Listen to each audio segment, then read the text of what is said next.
It was the middle of December in Cleveland, just 2 weeks shy of Christmas, when the first real snowstorm of the season decided to bury everything. I'm Emily Carter, 25, renting a small one-bedroom apartment in the heart of downtown, close enough to hear the rumble of the rapid transit at night.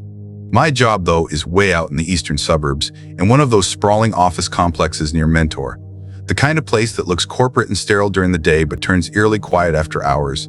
My shifts rotate without mercy. 7 a.m. starts one week, then closing at 11 p.m. the next. This was one of the late ones. By the time I shut down my computer, locked the main doors, and stepped outside, the world had gone silent under a thick blanket of white. Snow had been falling steadily since early evening, maybe 6 or 7 inches already, and it was still coming down hard, big, soft flakes that caught in my eyelashes and melted against my cheeks. The parking lot lights glowed fuzzy orange halos through the storm. I scraped my windshield with numb fingers, climbed in, cranked the defroster to full blast, and let the engine warm up while I sat there watching my breath fog the glass. The heater finally kicked in, and I started the long, careful drive home. The roads were a mess. No plows yet, just tire tracks from earlier cars already filling back in. I kept my speed way down, hands tight on the wheel, every muscle braced for the moment the tires would lose their grip, and they did, more than once. Little heart-stopping slides where the back end drifted, the steering wheel jerked in my palms, and for a terrifying second I thought, this is it, I'm going off the road. Then the tires would bite again and I'd exhale, shaky, telling myself to stay calm. 25 minutes in, the slide didn't correct itself. It started slow, almost gentle. The rear tires broke loose on a slight curve, and instead of catching, the car kept going sideways. I steered into the skid the way you're supposed to, but the snow was too deep, too soft. The whole vehicle drifted right, tires whining, until the front end kissed a snowbank and the car tipped gently downward into a shallow drainage ditch beside the highway. It settled with a soft crunch, half buried, headlights pointing uselessly into the swirling white. No airbag, no crunch of metal, just sudden, humiliating stillness. I sat there a long minute, pulse hammering in my ears.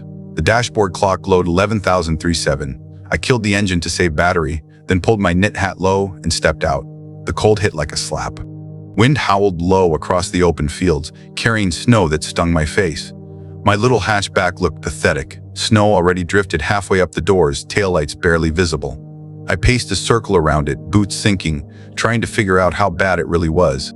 Bad enough that driving out wasn't happening. I was stranded. I was about to dig my phone out and call roadside assistance, knowing full well it could be 2 hours and $200, when headlights cut through the storm. A silver pickup slowed, then eased to a stop right beside me. The window rolled down. "Hey," a man's voice called over the wind. "You okay? Looks like you're really in it. I can pull you out if you need. I've got a tow strap and chains in the truck bed." He sounded normal, calm. Mid-30s maybe, clean-shaven, wearing a dark Carhartt jacket. I hesitated. Every horror story you've ever heard flashed through my head, but the alternative was freezing out here alone. "Yeah, thank you. That would honestly save me." "No problem. I live just a couple miles up the road.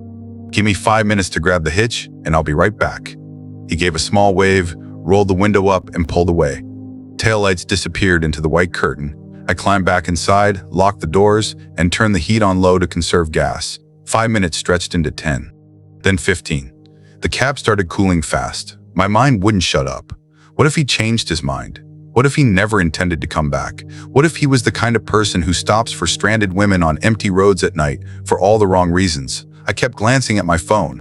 Signal was weak, but I could still AAA. My thumb hovered over the screen. Every minute that passed made the decision harder. Trust a stranger or wait in the cold and pray someone else comes along before I freeze? A sudden loud knock on the driver's window made me yelp.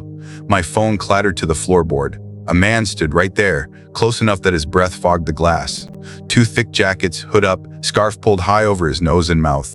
Only his eyes showed, and the strip of skin around them was deathly pale, almost blue-white, like he'd been walking in the storm for hours. No hat, no gloves, just staring.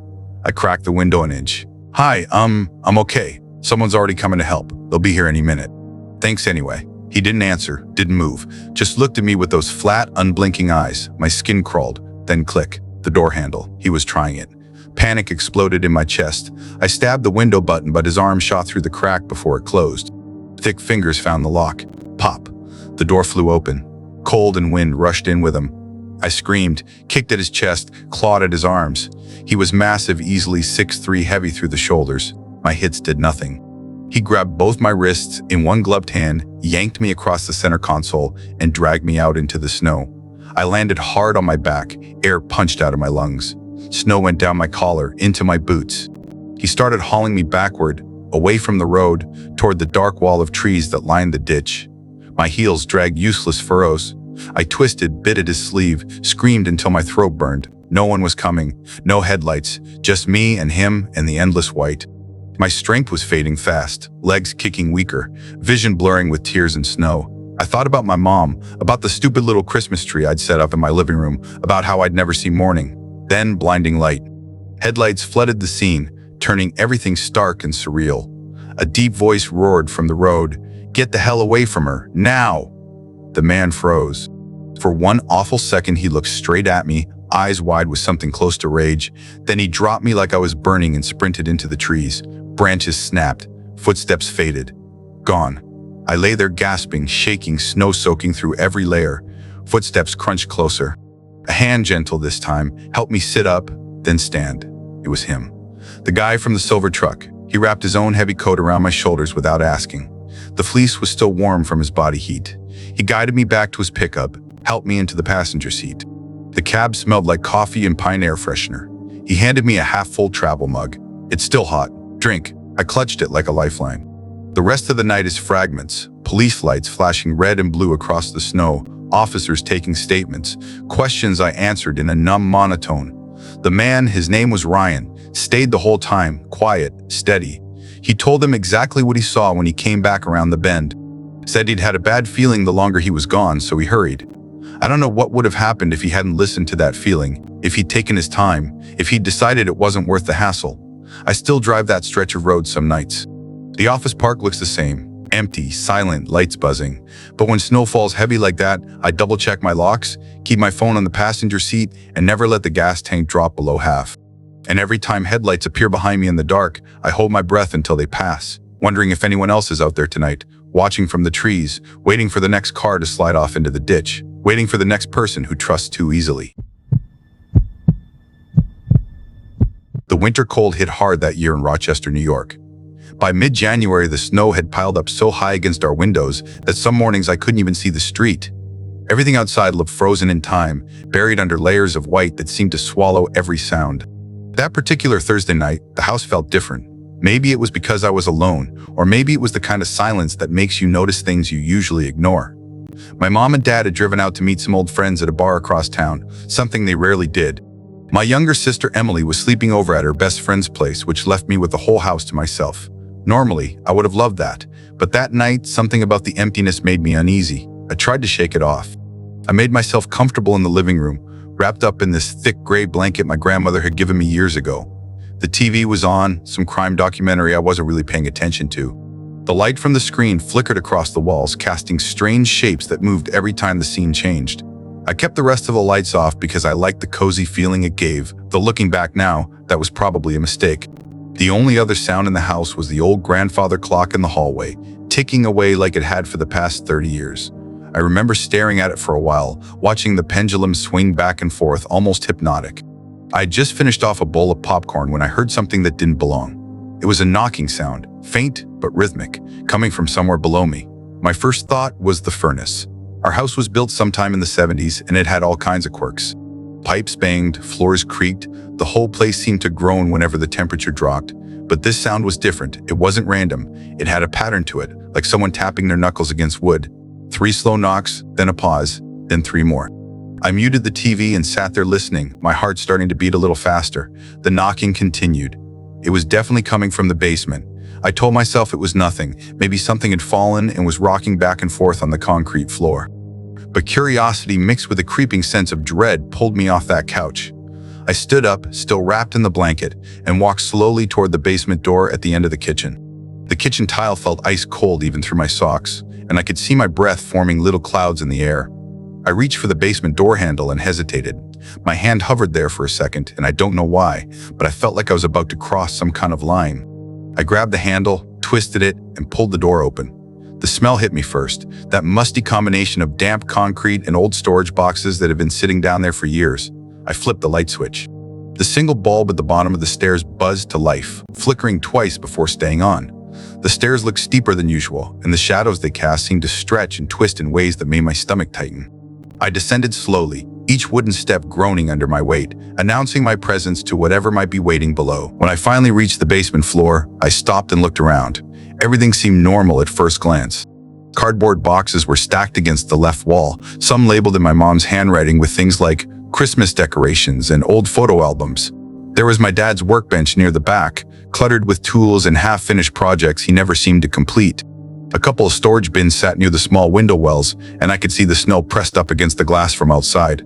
I walked further in, scanning every corner, listening for any sound. The knocking had stopped.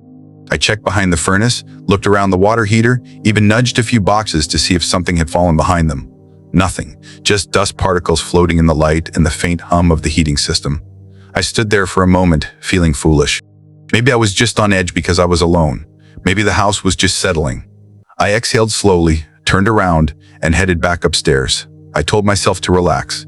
I closed the basement door behind me, returned to the couch, and tried to focus on the TV again. But I couldn't shake the feeling that something was off. My skin felt prickly, like I was being watched, even though I knew I was alone.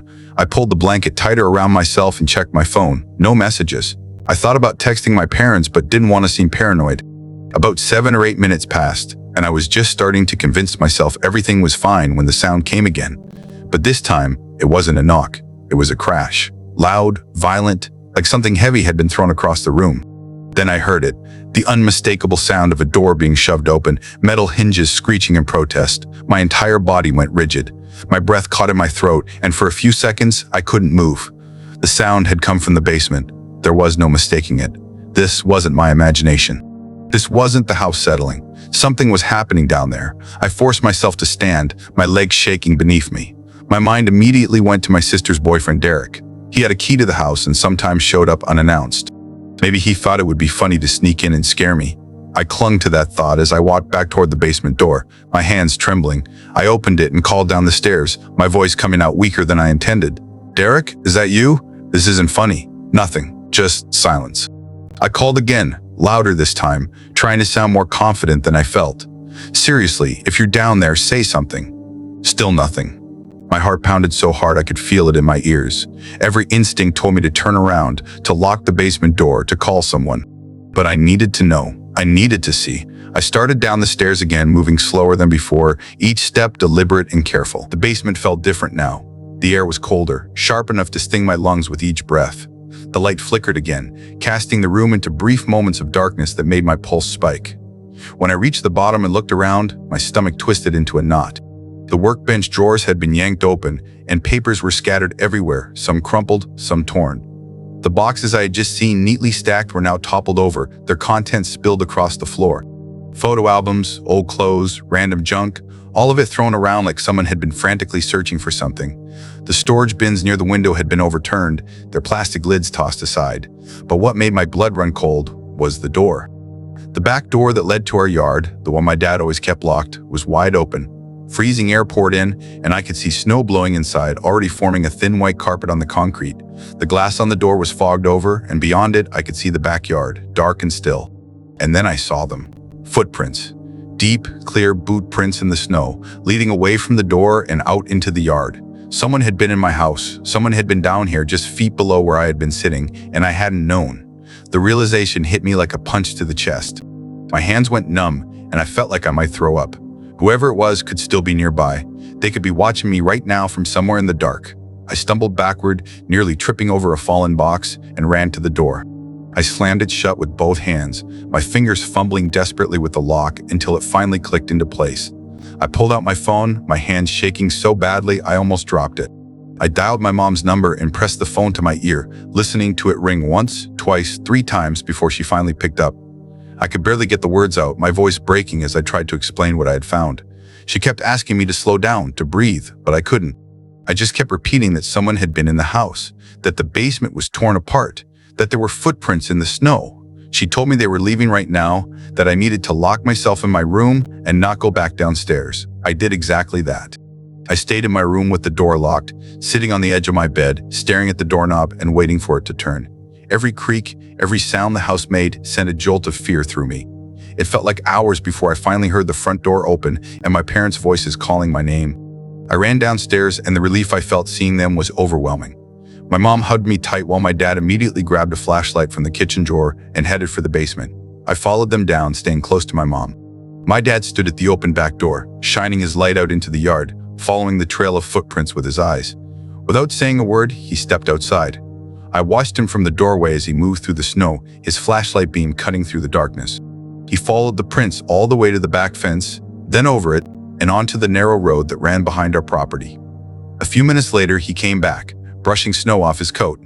The footprints ended at the road. Whoever it was had gotten into a vehicle and disappeared. My mom called the police while we waited inside. 2 officers showed up about 20 minutes later, a man and a woman, both calm and professional. They walked through the basement slowly, taking notes, snapping photos, checking the door for signs of forced entry. But there was nothing. No broken locks, no damaged frames. The door had simply been unlocked. My dad insisted he had locked it earlier that afternoon, but the officer said sometimes these older locks don't latch properly, especially in the cold. They told us it looked like an opportunistic break-in, that someone probably saw the house was dark and took a chance. They asked if anything was missing, but as far as we could tell, nothing had been taken. That's what bothered me the most. If it was just a random burglary, why go through everything so carefully? Why scatter the papers, open every drawer, check every box? It felt deliberate. It felt like whoever had been down there was looking for something specific, something they thought we had. The officers left after about an hour, promising to patrol the area more frequently, but I couldn't sleep that night. Every time I closed my eyes, I saw those footprints in the snow leading away into the darkness, and I couldn't stop wondering who had made them and if they'd come back. Claude is AI and can make mistakes. Please double-check responses. I'm telling this because I have to. Not for views, not for clout, just to get it out before it eats me alive. Nobody in my real life would believe me if I said it out loud. You hear ghost stories all the time, sure, but you never think you'll be the one trapped inside one. Back then, I was just a kid with a fresh certification and student debt up to my ears. I took a job as an air traffic controller at a nowhere airport in northern Minnesota, someplace so remote, Google Maps barely acknowledged it existed. Most people think of O'Hare or LAX when they picture air traffic control, but this was the opposite. We handled maybe 3 flights a night, a crop duster returning late, a private Cessna with some rich guy checking his hunting cabin, or a cargo plane rerouted from Duluth when the weather turned nasty. The tower itself looked like something the Cold War forgot. A 4-story metal shack bolted onto rusted stilts, paint peeling, windows fogged with decades of grime. I worked graveyard 11 p.m. to 7 a.m., alone, always alone. Just me, the hum of old electronics, and the endless black beyond the glass. The first few months were quiet, too quiet. I'd read paperbacks, sip burnt coffee from a thermos, and stare at radar blips that moved slower than molasses. Then December hit, and I mean hit. If you've never stood in 30-degree F wind chill with snow slicing sideways like glass shards, you don't know what silence sounds like, because that's when the world stops talking and starts screaming. Around 2 a.m. on a night thick with blizzard fury, I had a FedEx feeder inbound. Visibility was 0. Literally. The pilot couldn't see his own wingtips. I was guiding him in by instruments alone, eyes glued to the scope, when something made me glance out the window. At first, I thought it was a trick of the strobes, the runway lights reflecting off ice crystals, but no. There, near the threshold of runway 32, stood a figure, a woman, barefoot, in a thin white dress, soaked through, clinging to her like a second skin. Snow piled past her ankles, yet she didn't shiver, didn't move, just stared up at the tower like she knew I was watching. My hands went cold even before I grabbed the binoculars. Through the lenses, her face came into focus, pale as bone, lips blue, hair plastered to her skull with ice. I keyed the mic, voice tight. FedEx 404, execute missed approach immediately. Obstruction on runway. The pilot sounded confused, frustrated. Tower, I'm visual now, I don't see anything. But I did. As his landing lights swept over her, she didn't flinch, didn't blink. The plane roared overhead, engines screaming as it climbed away. When I looked again, she was gone. Vanished. Like she'd never been there. I filed a report saying I'd mistaken a snowdrift for a deer. Anything to avoid sounding unhinged. 2 weeks passed. I almost convinced myself it was exhaustion. Then came another storm-wet, heavy snow that slapped against the windows like wet hands trying to get in. It was 3:15 a.m. I had my boots up, flipping through an old magazine, when the radio erupted, not with a call, but with a jagged burst of static so sharp it made me yank off my headset. I checked all channels. Nothing. Then, a whisper, clear as breath in my ear, not safe. I spun around. The catwalk door was locked, the stairwell hatch sealed. I was alone. But when I turned back to the glass, the snow had thinned for just a second, and there she was. Standing on the icy railing of the exterior catwalk, 40 feet above ground, balanced like a dancer on a wire. Her eyes weren't human. No whites, no pupils, just hollow voids. And then she raised a hand. Blue fingers, too long, too thin. She tapped the storm glass. Not a tap, a crack, like steel striking steel. The whole floor vibrated.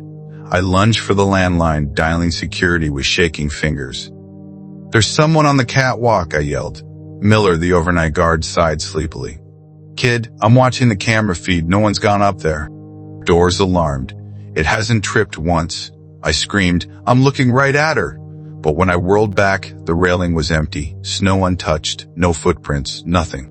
I spent the rest of that shift huddled in the tower's tiny bathroom, fire extinguisher in my lap, listening to every creak of the metal frame like it was her footsteps.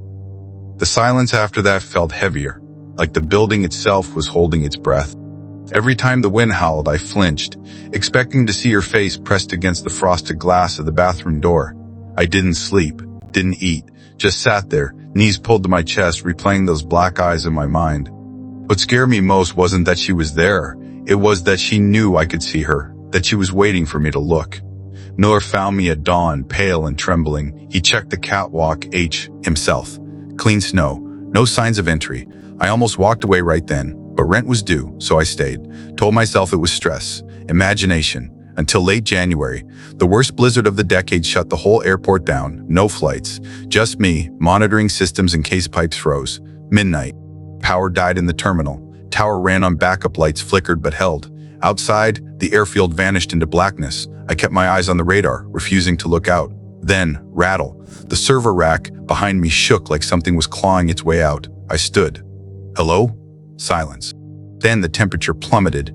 My breath fogged thick in front of me, though the thermostat still read 70 degrees. From the stairwell corner, squelch, squelch, the sound of bare, wet feet on tile. I watched, frozen, as a dark footprint bloomed on the dry floor. Then another, closer. The radio blared to life, volume cranked to max, static shrieking like a dying animal. And beneath it, a voice, raw and ragged, screaming, "Get out before it burns!" The reinforced glass in front of me, 3 inches thick, rated for hurricanes, shattered from the inside out. A spiderweb of cracks exploded where her face had hovered weeks before. Air pressure dropped like a bomb went off. Papers flew. My chair spun violently and smashed into the wall. I didn't think. I ran. Down 4 flights of icy metal stairs, ribs bruised from falling, boots slipping on every step. Burst into the blizzard, sprinted to my truck, tires spinning in 6 inches of unplowed snow until I hit pavement. Never called in, never looked back. I quit the next morning, told my boss my mom was sick, moved back to Tennessee, took a landscaping gig, tried to forget. But a month later, I texted my old buddy Jake. He still worked maintenance up there. Casually asked if the tower had any weird history. He replied fast, "You saw the runway, Brad, didn't you?" I called him immediately. He told me about a charter flight in 1988 carrying a wedding party that went down half a mile short of the runway during a blizzard. Most died on impact. But the bride, she crawled from the wreckage, barefoot, in her wedding dress, walked through sub-zero hell toward the only light she could see, the tower. They found her the next morning, frozen solid, curled against the tower's base. She'd reached the door, but it was locked. And the controller on duty? Headphones on, never heard her pounding. He quit years later after claiming radios would turn on by themselves, screaming warnings about fire. Because that's what happened. The plane caught fire after crashing. She wasn't haunting the tower. She was trying to warn the next person. I haven't set foot near an airport since. And when it snows, I pull over, turn off the engine, wait it out, because I know she's still walking and she's still trying to get inside. Sometimes, late at night, I swear I hear that same whisper through the wind, "Not safe." And I wonder if I'd opened that door back then, would she have stopped walking? Or would she have followed me home?